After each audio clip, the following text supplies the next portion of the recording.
Record. Okay, so a huge welcome to everybody. Lovely to see so many of you along today. Honest conversations, I think, is always a topic that lots of people are interested in finding out more about. I think it's something that many of us struggle with. For those of you who I don't know already, I'm Michelle Moot from Pro Development. So we work with businesses in and around Yorkshire and the Humber. We've been doing that now for coming up a decade, and absolutely love what we do. And our sort of focus really is working with businesses, helping them to retain their talent, looking at what they can do to get the very best from the people that they have, looking at improving productivity and morale. So we spend a lot of our time doing employee engagement work, looking at how engaged your people are. One of the big areas around that is leaders and managers, and we spend a lot of our time developing leaders and managers, and that might be in honest conversations, but lots of other areas as well that we know leaders and managers really value development in. And also, and interestingly at the moment, spending a lot of our time doing team building. I think lots of teams really sort of struggling at the moment just with the fact that the way we're working, people working remotely and things like that. So lots and lots of time doing online team building, which I have to say I'm really loving at the moment as well. So yeah, and as I say, we're based just at the Designer Outlet, just near the Designer Outlet off the A64 in York. So just local and working, as I say, across Yorkshire and the Humber. But today's session very much looking at honest conversations. So we're going to talk a little bit about why they're important, the importance of healthy conflict, and we'll talk a little bit around that, looking at some tools to help you put yourself into other people's shoes, but most importantly sharing a framework that you can take away that'll help you to go away and have more honest conversations. And these can be used with family and friends as well as with work colleagues as well, and give you a bit of time at the end to do some action planning as well.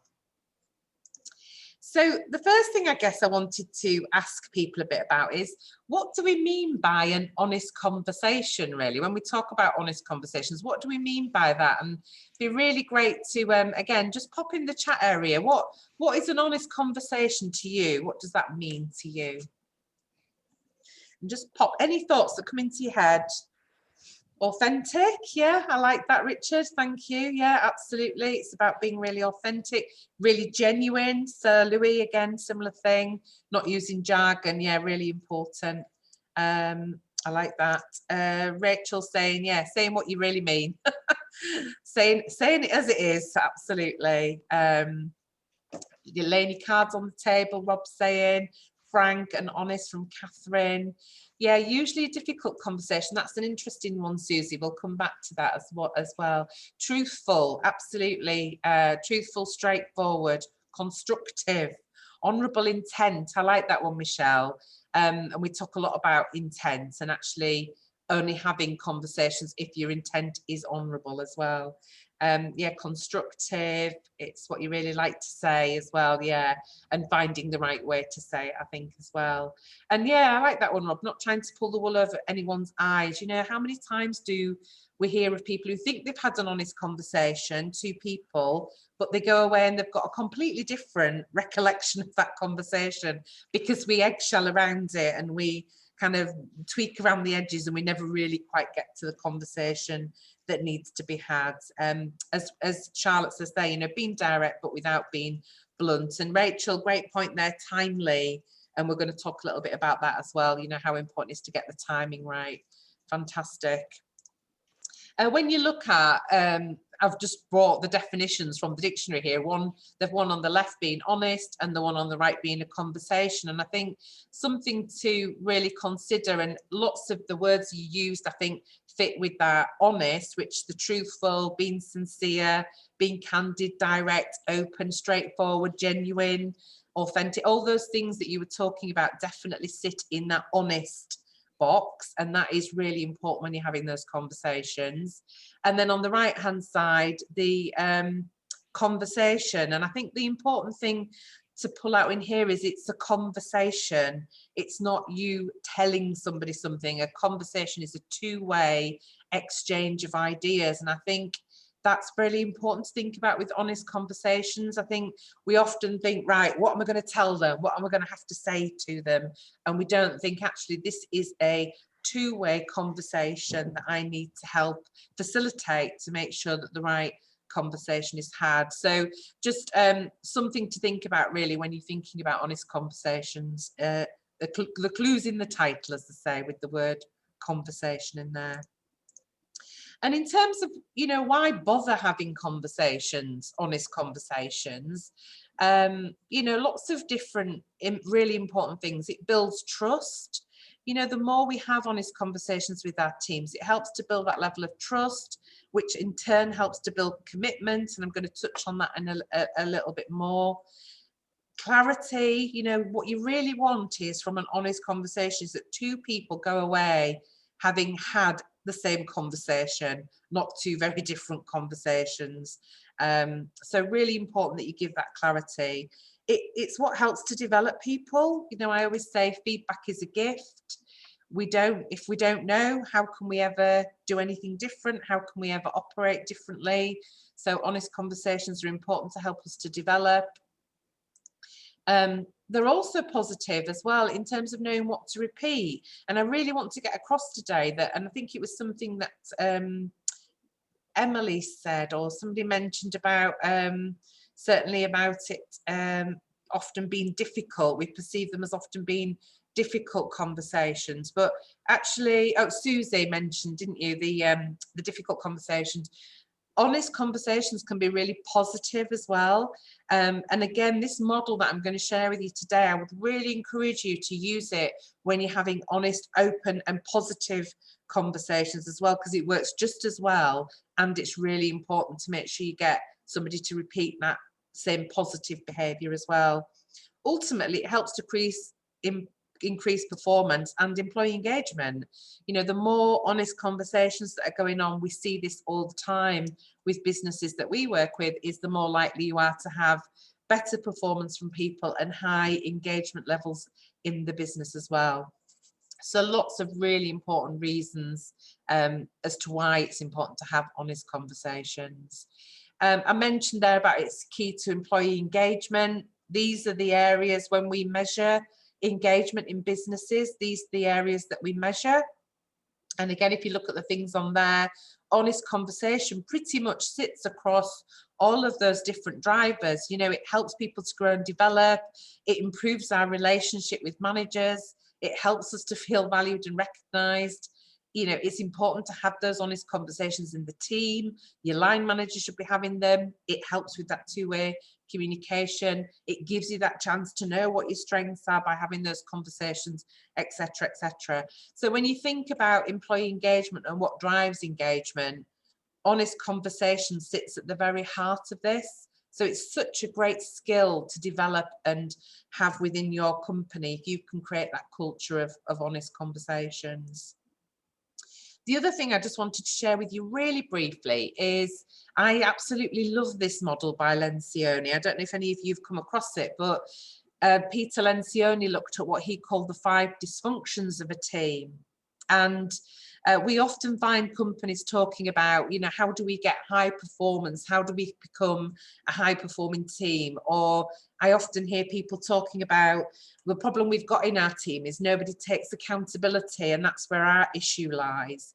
And I always take them back to Lencioni, because if you have a problem with accountability or not getting performance, it will often fall into the bottom foundations of Lencioni's model, which is it might be there's an issue with trust because people aren't having the honest conversations, or there could be a fear of conflict and therefore again people aren't having honest conversations.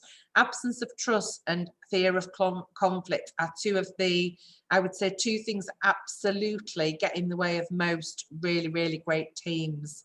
So 2 areas to really think about there. And again, I would say honest conversations is really going to help that. People will often know if conversations aren't being had that need to be had, and that erodes trust really quickly. So having those honest conversations is really going to help you build up that trust and certainly that Healthy conflict, you know, we always say a healthy level of conflict in any team is a really positive thing, and honest conversations definitely sits at the foundation of that. So what I'm going to be sharing with you today are 4 steps to having really honest conversations, and the right conversations as well. So we're going to look at step 1 first of all. Step 1, 2 and 3 are all in preparation, and step 4 is actually in having the conversation. So quite interesting that there's a lot of things to think about when you're thinking about having those conversations. So we're going to look at step 1, you know, is a conversation absolutely needed?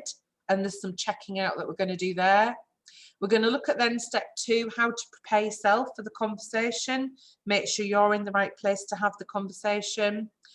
Step 3, then actually preparing the conversation itself.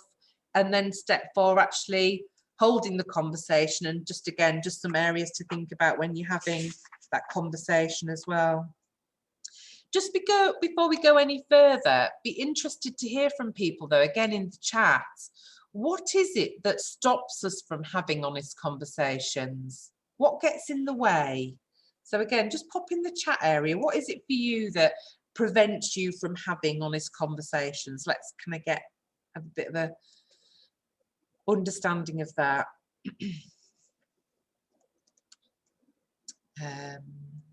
Yeah, fear of the response and the truth. That's a good one, Richard. Yeah, fear of offending people. Rachel, yeah. Yeah, Rachel Lewis saying about, you know, that worry about it might escalate into something bigger.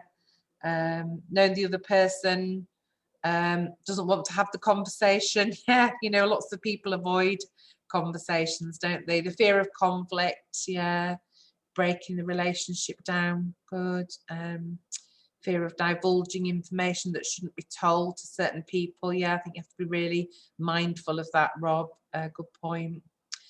Damaging relationships. Yeah, fear. Afraid of not communicating correctly, speaking too much, yeah, or knowing the right approach. Time, yeah. Upsetting people. Being awkward, yeah, they're uncomfortable sometimes, aren't they? And again, as a couple of you have highlighted, and they can often, yeah, they can spiral if they're not kept constructive, as Charlotte has put as well. Yeah, interesting. Anna's mentioned about the environment online in your own home isn't easy. One thing I would share there actually is we've been running a lot of, I think I mentioned at the start of the call, a lot of online team building, and we've been doing a bit of conflict, understanding of our conflict styles in some of these sessions. We use a tool called DISC, which is really great for identifying our styles in communication, but also our styles in conflict. And we all have productive tendencies in conflict, and we all have destructive tendencies, and exploring those. And actually what I will say, Anna, and I think I've been really pleasantly surprised how much more open people are actually being on Zoom and Teams calls. And I don't know whether there is something about being in the comfort of your own home that's helping people to have some of those honest conversations. I've been really quite taken aback by how honest people are being in them. And certainly a couple of managing directors have been saying they found that the team sessions that people are really opening up more than they would have expected. So yeah, it's an interesting one of that as well.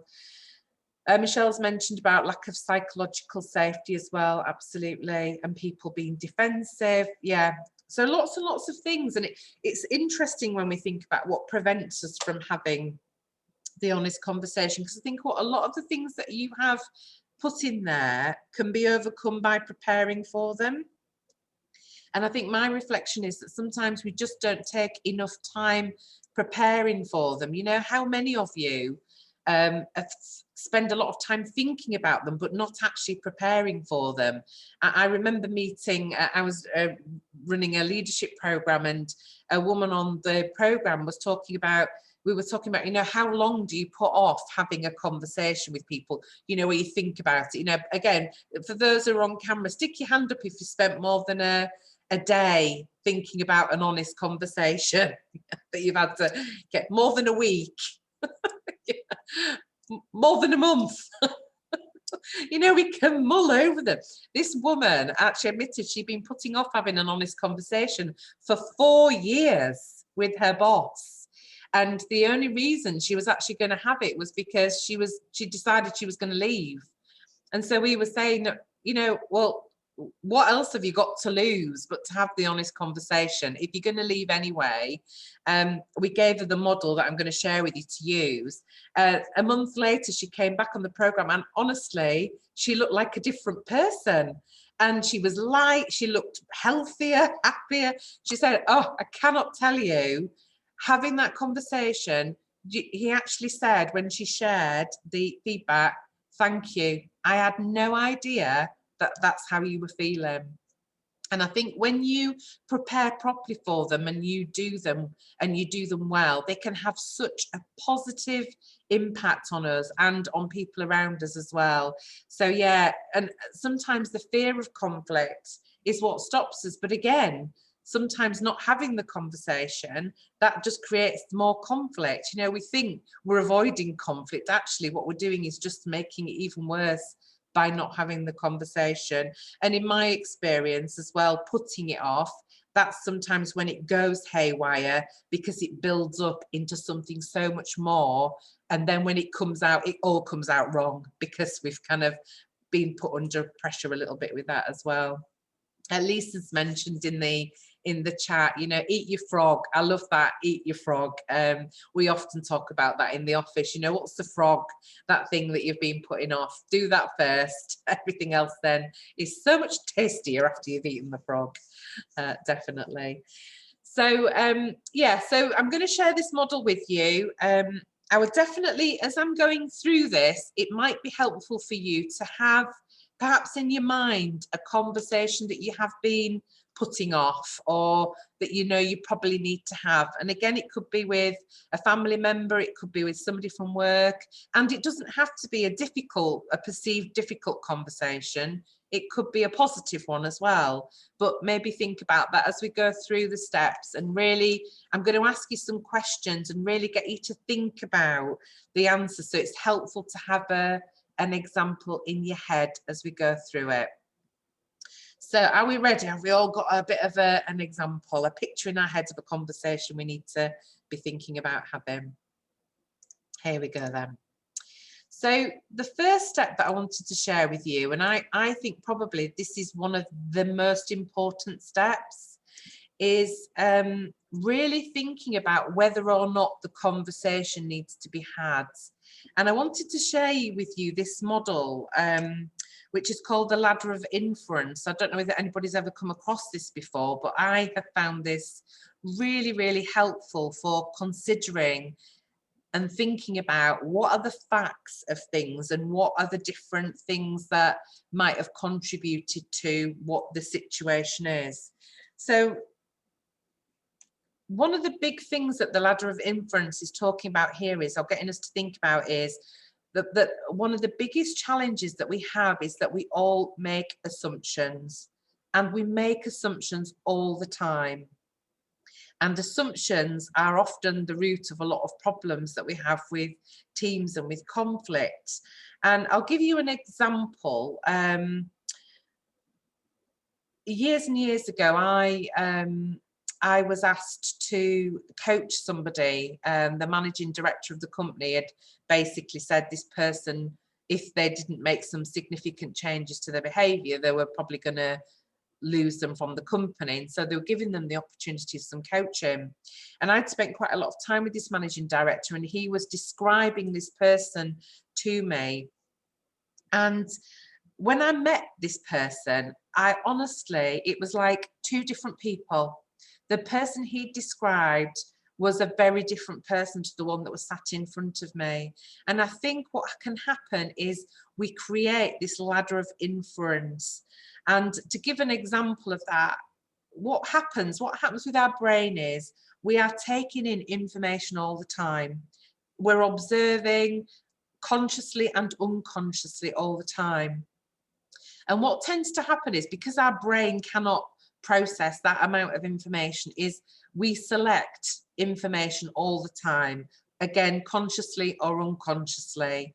So what we see and what gets processed can often be quite different things, because we select certain elements of what we've observed. And then what we then tend to do is add some meaning to that then. So that meaning might be based on my personal experience, something that happened yesterday, something that happened last night, something that happened when I was 2 years old. There's all sorts of meaning that we add, and that can be culturally or personally. And then from that meaning, we then start to make assumptions. And then from that, we'll draw conclusions. And then we adopt some beliefs then about the world around us, or about people, more worryingly. And then we take actions based on that belief. So again, a really simple example: if you have a new team member who joins your team and the manager says to you, you maybe just want to watch out because they're always late. And so immediately you've been fed a belief from somebody else, which might be fact, but it might not be.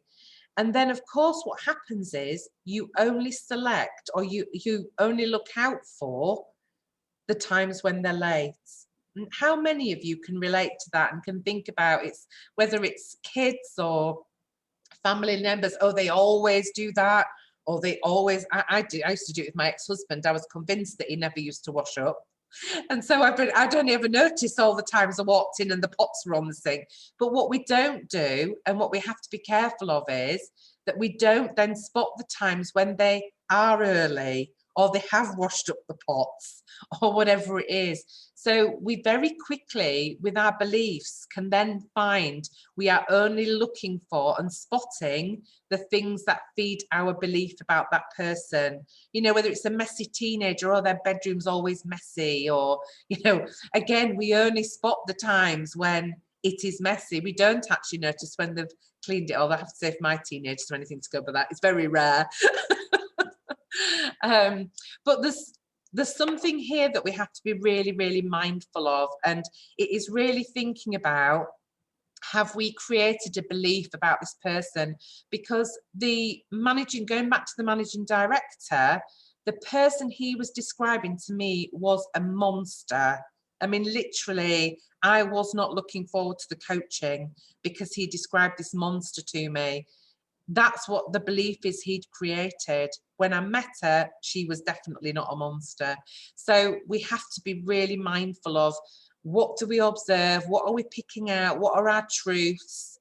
What are our beliefs? And are we only spotting the times when people are feeding that belief? It can work the other way as well. If you believe somebody has got the sun shining out of their every orifice, you might only spot the really good things they're doing. So it can work in both ways.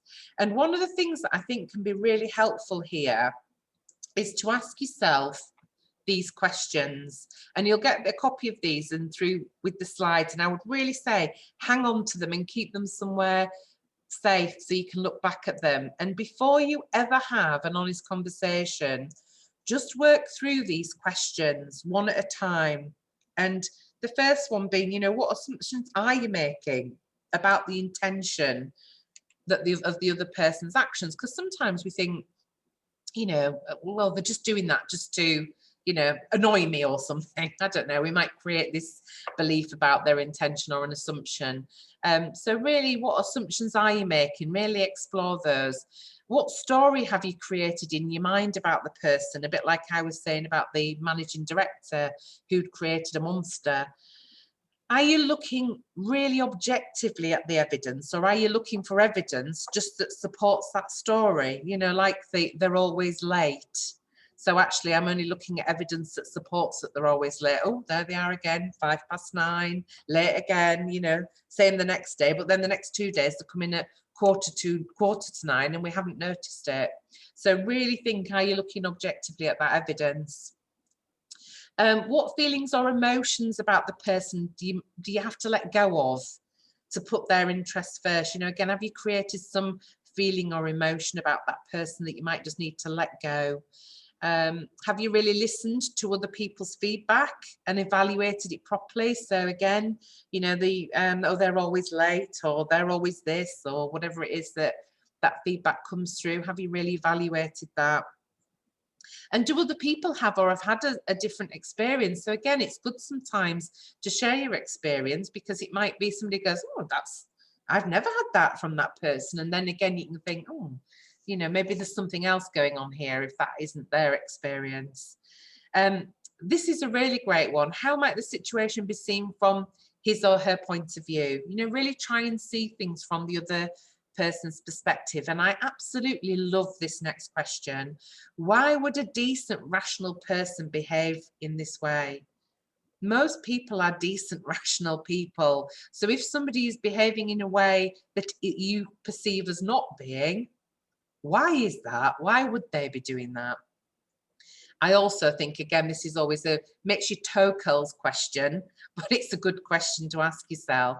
What's it like to work for me or with me? If you're not a manager, you know, sometimes I think we need to look in the mirror a little bit and just think, okay, you know, how is it to work with me?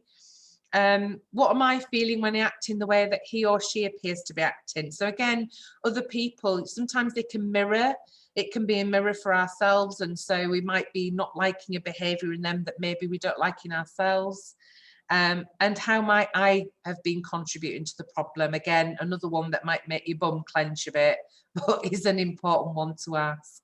You know, might there be something that you've been doing to contribute to that problem in some way? So just looking at those steps, just take a couple of minutes thinking about your example. And what I'd like to hear from you, for any of you who had an example in your head, just running through those questions in your mind. Are any of you now thinking maybe it isn't a conversation that you should be having until you have checked out some stuff? Again, just in the chat area, it'd be good to hear from any of you. Any thoughts on that? And I'll just give you a couple of minutes just to have a reflect on that.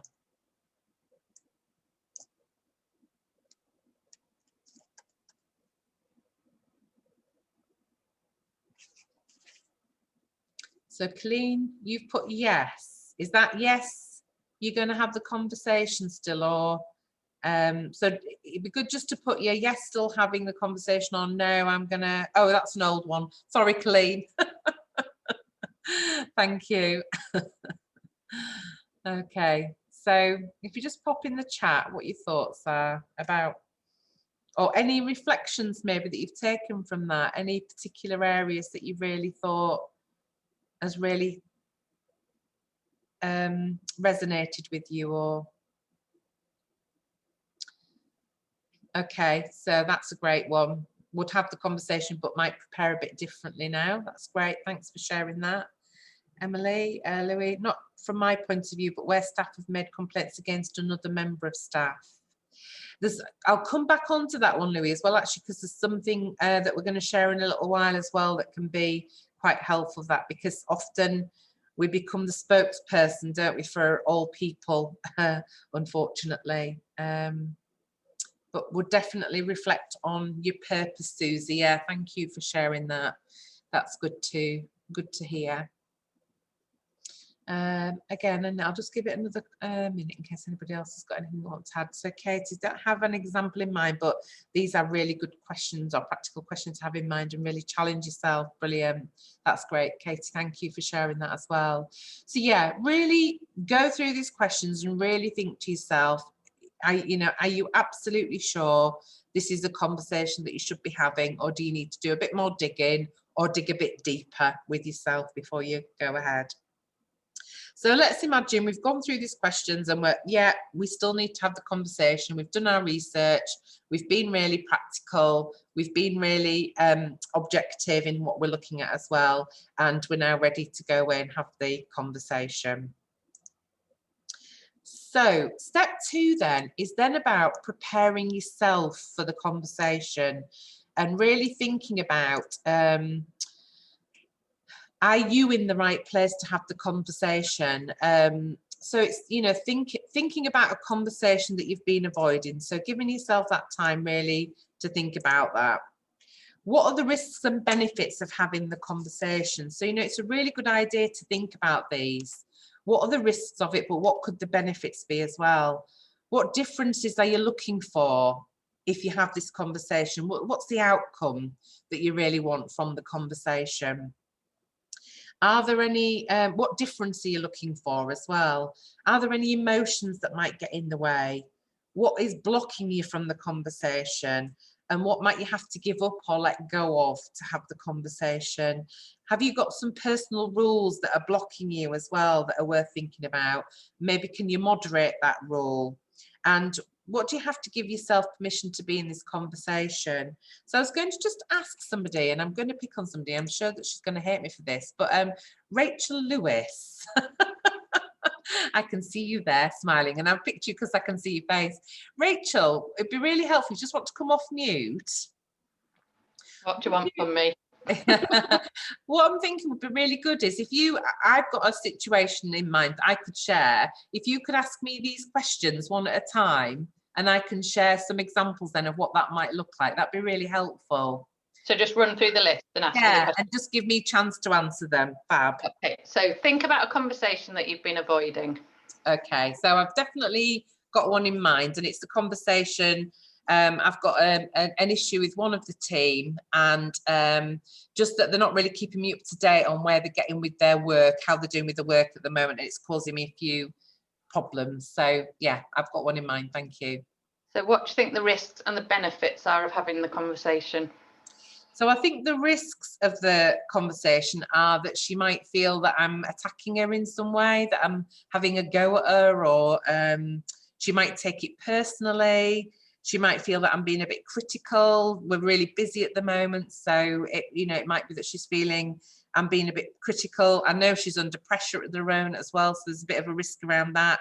She might get upset or angry, and I never like that. I don't like upsetting people, so that could make the relationship worse. But the benefits are that I guess if I have this conversation, she's going to know why it's really important to keep me updated, what the importance is to the team and to the company as a whole as well. And I think it'll improve our relationship in the long run if we can have a conversation about this. And what difference are you looking for as an outcome of the conversation? I think just making sure really that we can both, that she understands really why it's important to keep the team updated on what's going on, and that she can see that benefit for all of us so that we all are in the loop on things. So yeah, I think the main difference is that making sure that she can recognise that as well. And are there any emotions that might get in the way of an effective conversation? Yeah, I think probably I feel a little bit let down at the moment, and I think I'm probably going to have to let go of that because I don't really think that's very helpful for me feeling like that. So yeah, I think there's a little bit of that. Definitely making sure that I don't think I'm right and she's wrong. So I think again, making sure that I let go of some of that as well. And what blocks you being truly effective in a conversation like this? Yeah, I never really like having honest conversations. They always make my bum go a bit squeaky. I think my biggest thing is I really worry about hurting people's feelings and thinking that I'm being unkind. So yeah, I think that's probably what blocks me from having them. And what will you have to give up or let go of to be more effective in having the conversation? Just yeah, that a bit. Yeah, no, I think I just need to let go of some of that thinking, that I am being unkind, because actually I'm being unkind, not having the conversation really. It's not helpful to be thinking about these things and not sharing them. I think sometimes she might get upset, and that's fine, as long as I've got a right intention, I'm doing it for the right reasons. So yeah, I probably just need to let go of some of that as well. And are you holding on to some kind of personal rule that's blocking you? Yeah, I think there probably is something about that wanting to be liked. I think that definitely for me, I don't like upsetting people. I think there's a bit of that rule, if somebody's upset, then it's your fault that you've upset them. And that isn't the case. So I think I probably do need to let go of some of that as well. That'll help me be more effective. And can you moderate that rule? Yeah, I think I can really. I think, yes, okay, it is nice to be it's nice to be liked, but you know, sometimes helping to develop people, it's important to have those conversations. So yeah, I definitely think I can moderate that rule, and certainly just remembering that it is kind. Giving feedback is a kind thing to do because I'm helping that person to grow if I'm doing it with the right intention.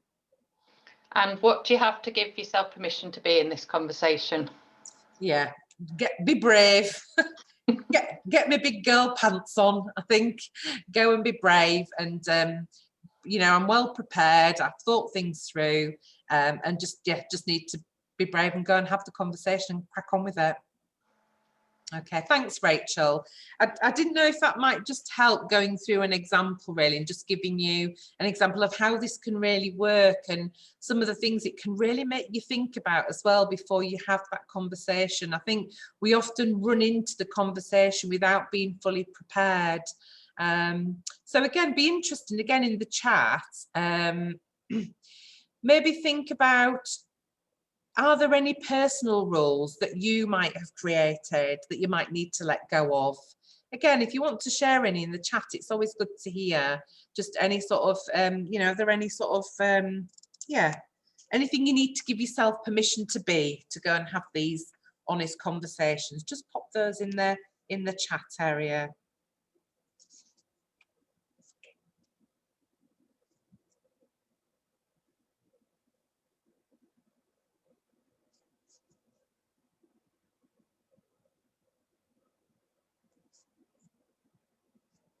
James, I think James has put this is step 3. So step 1 is challenge your assumptions, which was the other 2 slides that I covered, James. I'm not sure if you've seen the right slides or not, but I'm hoping that this is making sense in terms of steps. But this is step 2 at the moment. So step 1 was all about challenge your assumptions, etc. I just noticed your comment in the chat. I hope that makes sense.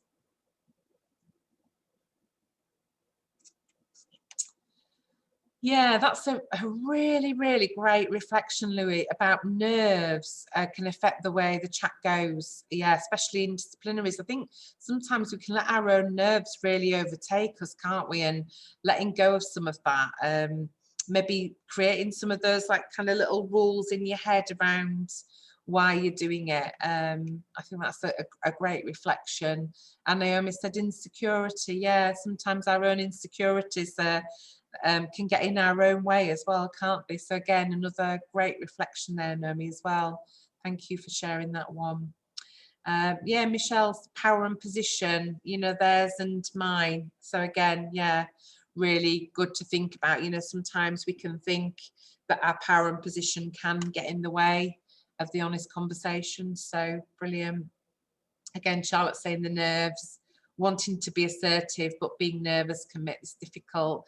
One thing I would share with you, which I always think is really good when you're having an honest conversation, is sometimes to just say to people, you know, I'm feeling really nervous about this, you know, be honest. I think Richard mentioned right at the start of this about being authentic, you know, don't try to be something that you're not. And sometimes sharing that and talking about how you're feeling can really help as well with that conversation. Yeah, Bobby's just mentioned about trying to be friends with your team can make them difficult, and maybe needing to let go of that. That's a great reflection there as well. Heather's that let go of the belief that we should be calm and composed 100% of the time. So yeah, brilliant. Just as we were saying there, it's okay to be human. We're none of us perfect, are we? Expect to have the conversation early on which would be better for all involved. Yeah, so don't leaving it too long, you know, that definitely can get in the way as well. And not coming over as firm, not wanting to come over as firm, but not aggressive as well. So yeah, good. Some great reflections there. So really work on those and really think about those and get yourself well prepared to have that conversation. And then once you've done that, then we move on to step 3. So You've prepared, you've challenged yourself, you've challenged your assumptions, you've prepared yourself, you're in the right place. Then you need to prepare the feedback. And this is where we use something called the desk model. And I love the desk model, because it's really simple and it's easy to remember.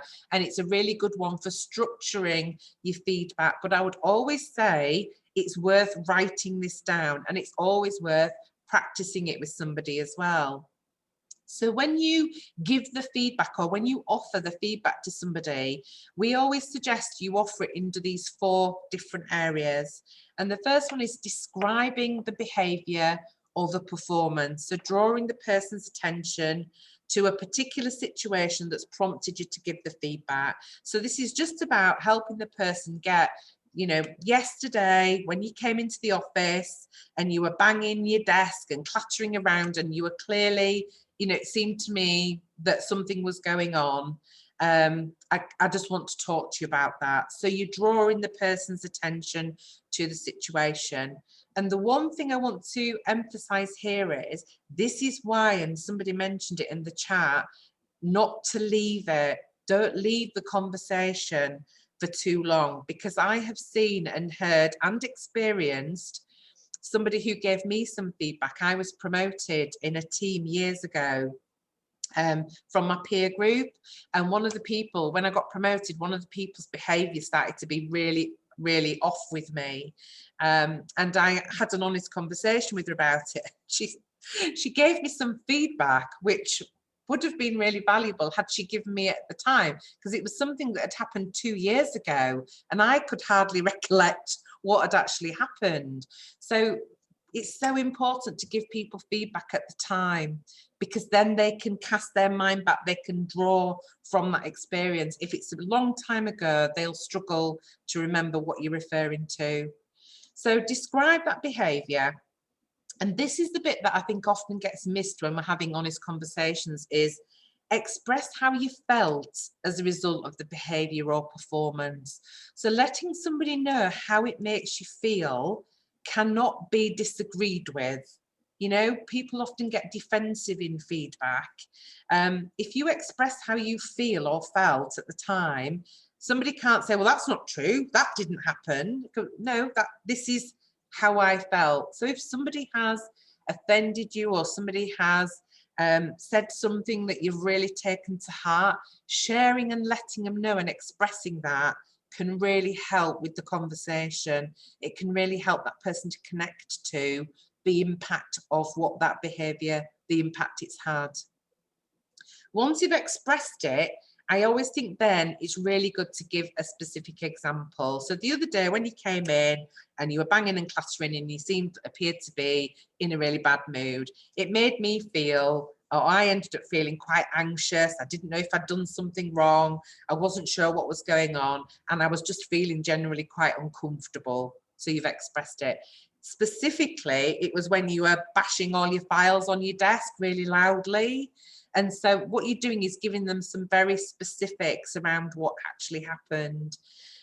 Again, somebody mentioned, I think it might have been Louis, I'm hoping I'm saying your name right, it's Louis or Lois. If you are given, and this often happens with managers, oh, can you go and have a word with so-and-so because they came in the other day and they were really in a bad mood and it's really upset the team. This is why it is so important never ever to give feedback that is not your feedback to give.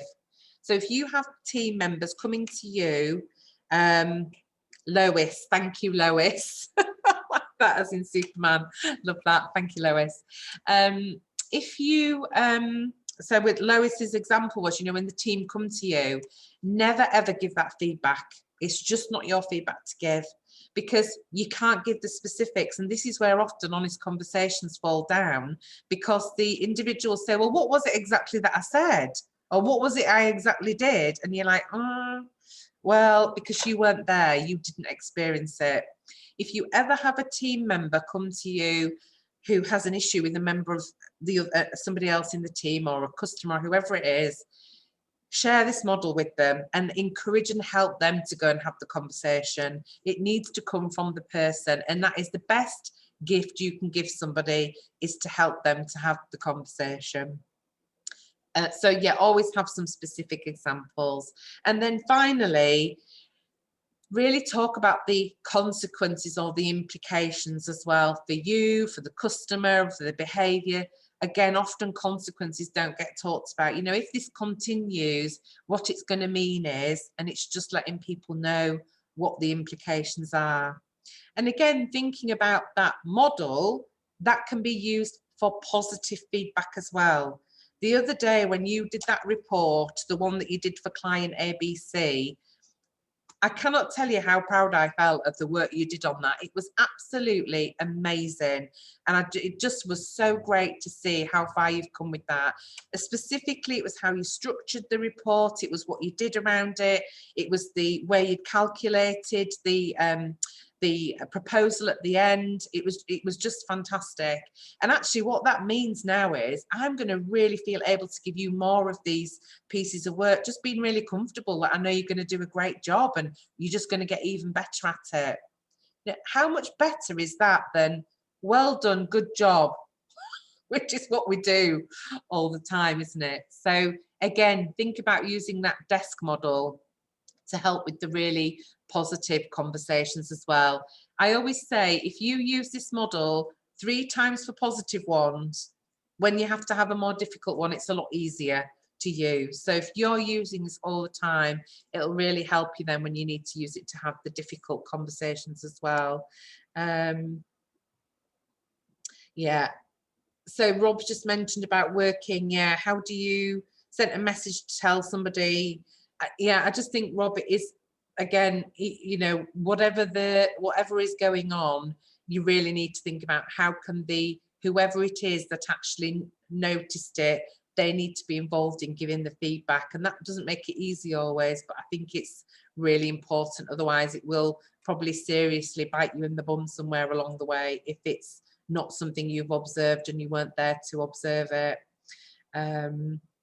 And again, the other problem you've got is going back to step 1 is all those assumptions. You don't know if somebody's making a whole heap of assumptions as well based on what was going on for them that day. And again, that can then cause quite a lot of problems.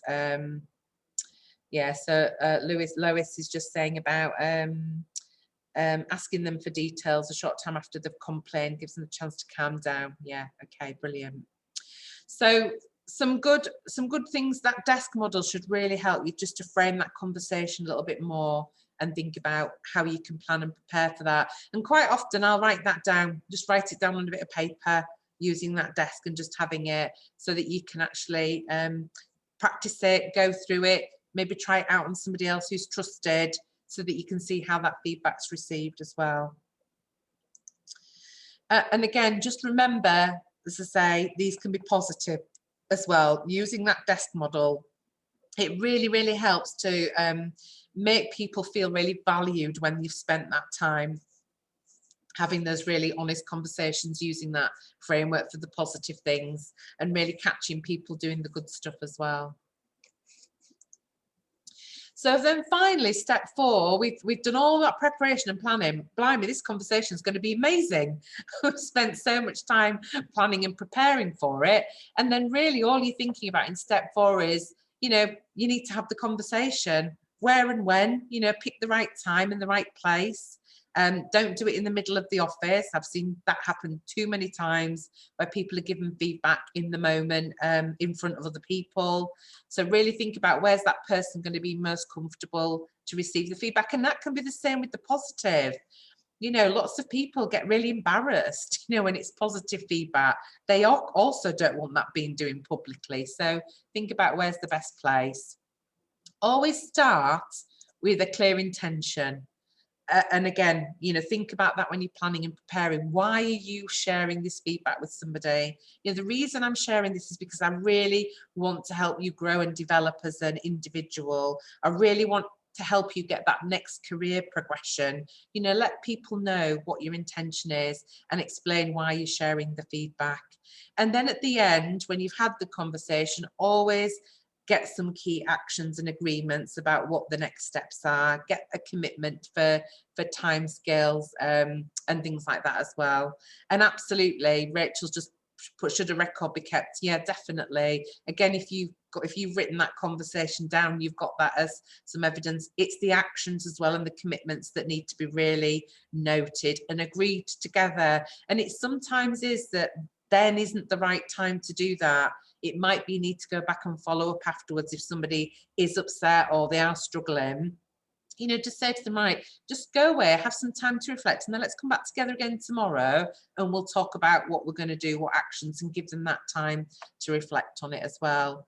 And check in, even if you don't do that, if you agree your actions at the time, make sure you check in afterwards. You know, how has it landed? Sometimes a couple of days later, people start creating a little story, making some assumptions, going back to step one of their own. So make sure that you check in on how they're doing on that as well.